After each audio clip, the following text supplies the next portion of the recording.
ஓசூர் அருகே தனியார் தொழிற்சாலை பெண் தொழிலாளர்கள் விடுதி முன்பு விடிய விடிய போராட்டம்.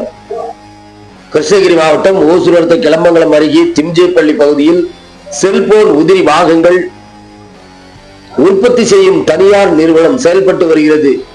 தொழிற்சாலையில் 6000க்கும் மேற்பட்ட பெண் தொழிலாளர்கள் பணியாற்றி வருகின்றனர்.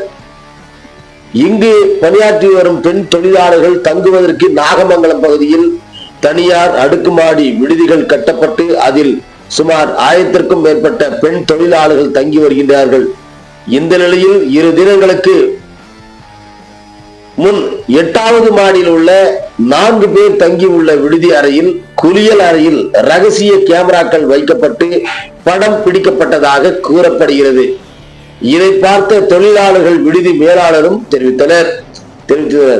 இதைத் தொடர்ந்து விசாரணை மேற்கொண்டதில் ஒடிசா மாநிலத்தை சேர்ந்த நீலகுமாரி 23 வயது என்பவர் அங்கு ரகசிய கேமரா பொருத்தி இருந்தது கண்டுபிடிக்கப்பட்டது.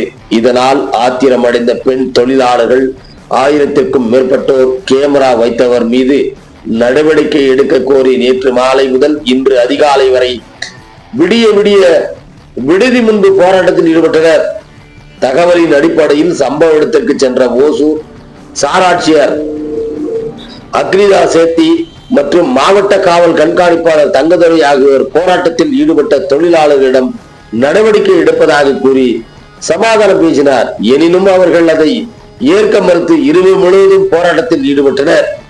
இதனால் இந்த பகுதியில் பரபரப்பு ஏற்பட்ட நிலையில் பாதுகாப்பிற்காக 50க்கும் மேற்பட்ட போலீசார் பணியில் ஈடுபட்டு வருகின்றார்கள் என்பதும் குறிப்பிடத்தக்கது.